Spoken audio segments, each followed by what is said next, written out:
Hello, hello, good morning everyone. Magandang umaga po sa lahat. Welcome back to my vlog. At dahil nandito na ngayon ang ingredients na hinihintay ko. So now, samahan nyo ako maggawa tayo ng cake para bukas sa party na gender reveal. So, ingredients ko na gagamitin. Bali, magdalawang flavor ako, Fanta at pineapple. Kasi nga, para dalawa ang pagpipilian nila. So, hinanda ko na ito kasi mag-aano ko ng hour kung ilang oras ba yung pag-prepare ko, ilang minutes para makaprepare ako ng susunod ko na gagawin. Kasi dalawa nga, tatlo. Okay? So, ngayon, samahan nyo ako guys. Thank you sa pagsama sa akin. Sana di kayo magsawa na manood dito sa paggawa ko. Pero, ilalagay ko kayo dito kasi para makakilos ako ng maayos. So, ayan na guys. Mag-start na tayo. Pero, maririnig nyo naman ako. Tsaka, naka-hairnet ako kasi maraming bisitang kakain. Baka may buhok. Nako. Maririnig nyo naman ang ano ko. So, unahin muna natin ang mga dry ingredients. So, it's 59. Mag-sip tayo ng cake flour. Bali, 2 cups lang.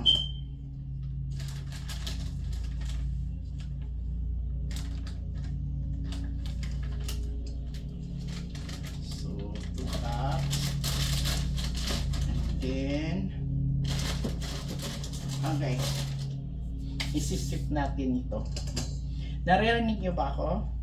So, isip natin ito para walang bukol-bukol. Lahat mga dry muna ang gawin natin.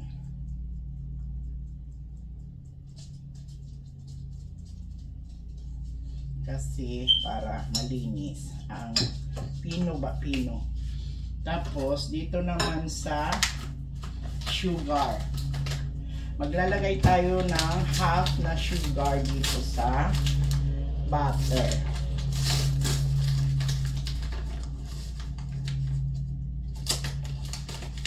Mga bagong ano ko ito bili para sure na pag chiffon cake kasi masilan. Yan, half cup lang. Tapos at saka yung baking powder.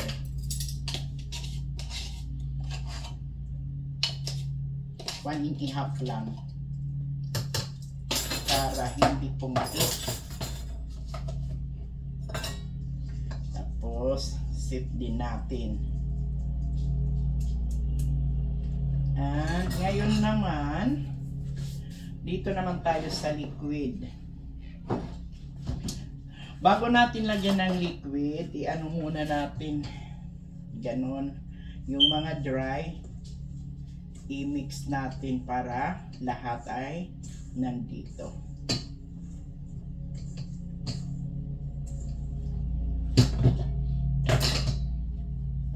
Tapos, dito tayo sa liquid na.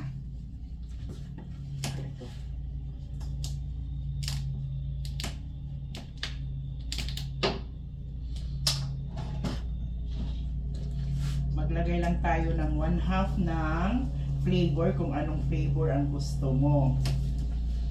1/2 tap only. Tapos 1/4 na oil.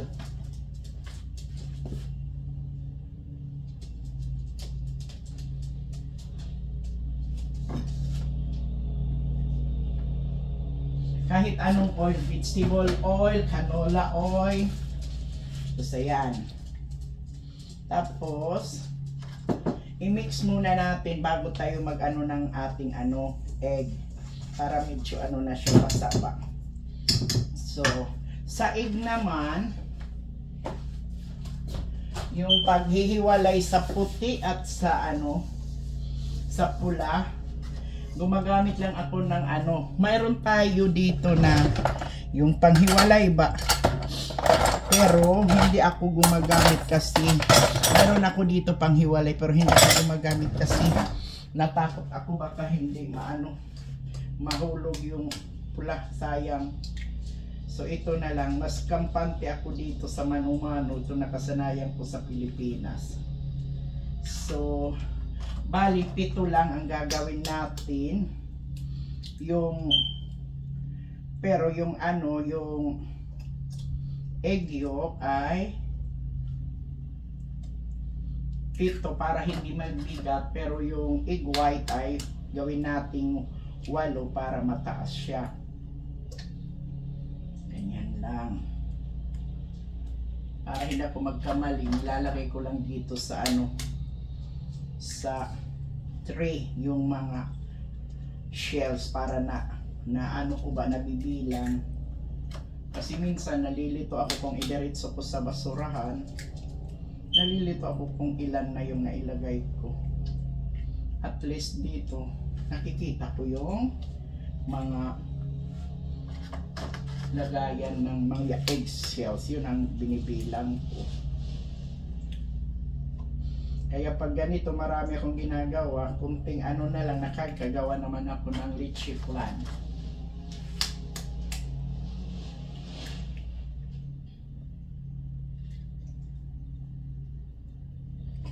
Yan, muntik na. See? So, muntik na, walang gamit yun.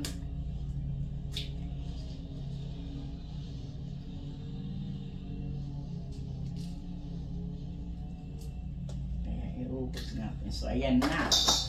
Tapos, mikos-mikos natin para ay sus. Aba daw. Sarang.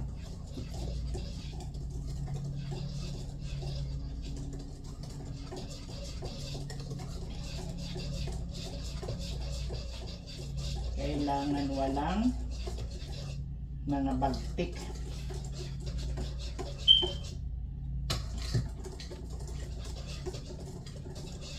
Kailangan ganito na yung niya. Tapos pag makita mo na wala ng wala na bang bukol-bukol dito, ka ng nagka-count ako ng 50 na duro-diretso na, tapos ma-stop na ako.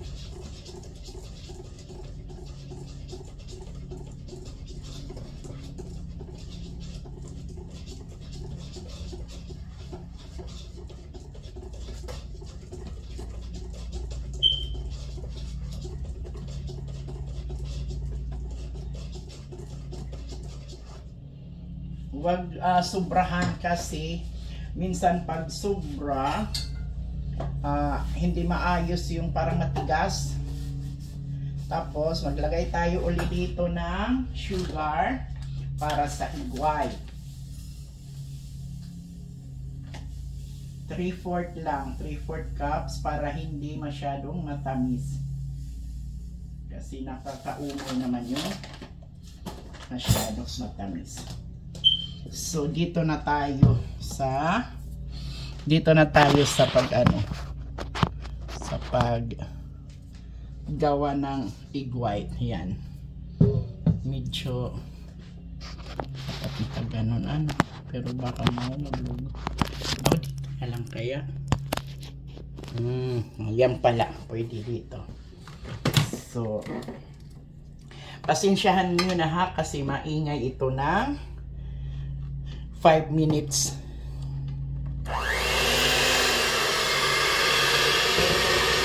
Gagawa na tayo na.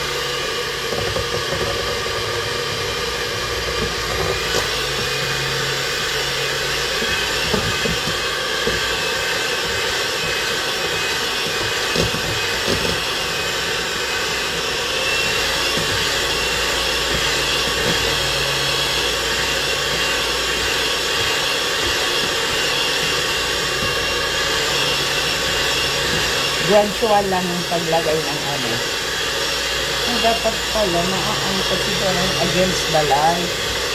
Ay naku, braso lilos naman yan dyan. Maganon na. Ayan.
Maingay ano.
So, tingnan natin guys tingnan natin kung pwede na. So, yung ginagawa ko para sure na okay na siya, ginaganon ko. Pag hindi na malaglag, ibig sabihin okay na. So, bago ko ito i-mix, ino-on ko na yung yung oven ko. So, andyan na, nakaano na yan. Siniset ko na yung oven ko. Siniset ko na yung oven ko sa ganyan bago ako ito. So dito imimix ko na dito yung isa. Ayan oh. So imimix ko na yan. At para mailagay ko dito. So balik na naman kayo dyan para makita nyo ako. Samahan nyo lang muna ako guys. So maingay yung ano kasi may nagmumower naman kami sa likod kaya maingay ang paligid ko.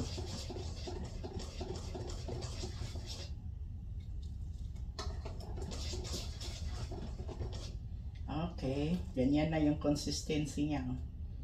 Dinagdagan ko lang ng konti. Tapos imimix natin dito sa egg white. Ganyan. Parang niro-roll ko lang yan. Tapos naka-on na ang oven natin para ready na siya. Dapat mainit pagpasok. Tama lang. Matapos ka mag-fold. So okay na yan. A day in my life. Another day, another vlog.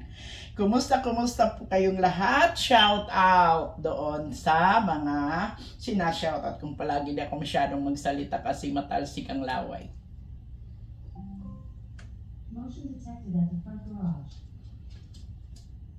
Mayroon ako doon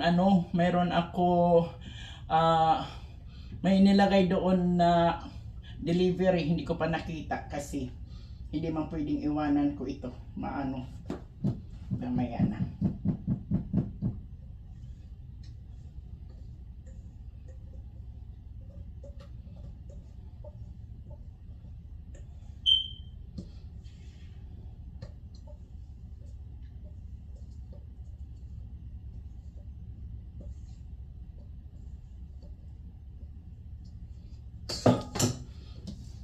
Ayan na. So, ilalagay na natin ito sa... Alam niyo ba pag yung ginagawa ko ay yung para sa mga bisita or ano, inaayos ko talaga para kung masarapan sila, may mag-o-order. Networking baga, pag nagpapa-order kasi ako nito is $20. Kaya ganito, inaayos ko talaga siya. Okay? So ngayon, ilalagay natin dito na sa lagayan natin.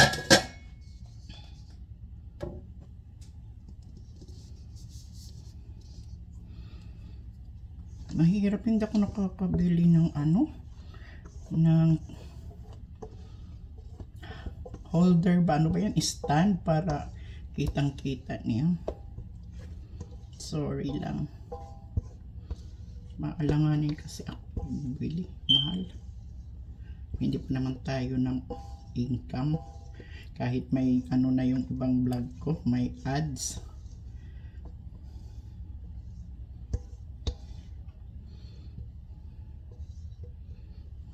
Ayan. So, mga 20 minutes. So, ito na siya guys. Naku, baka ito na. So, ilalagay na natin dito sa oven na. Uminit na. Tapos, pagkalagay dyan, sinisit ko dito yung timer ng 45 minutes.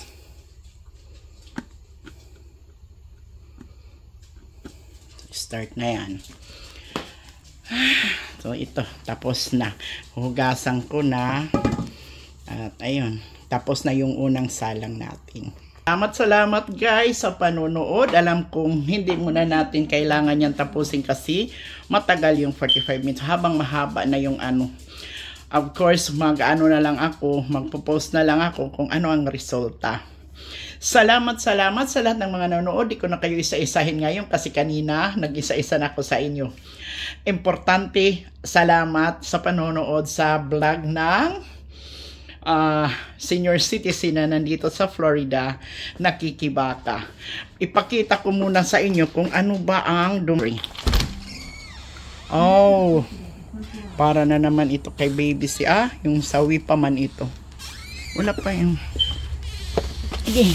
ay mabigat. Guys, mabigat. Hindi ko yan tawagan ko sa taas. Okay.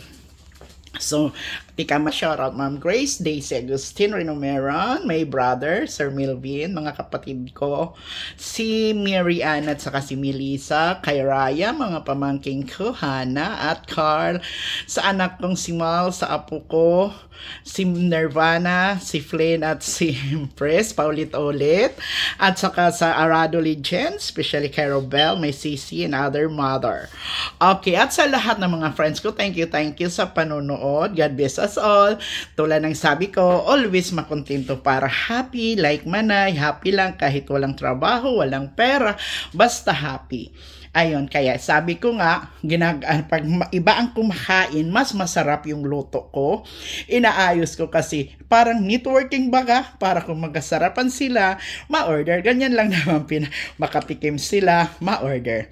So, salamat guys sa panunood sa vlog ko, sa paggawa ng cake. Siguro maya-maya gagawa naman ako ng, anong tawag dyan, yung Shanghai. Pero hintayin ko si Chloe para may makatulong ako. Thank you for watching. God bless us all. Kung nasaan man kayo, ingat kayo palagi dahil kami at aking family ay palaging nag-iingat. I love you all. Mwah. See you in my next vlog.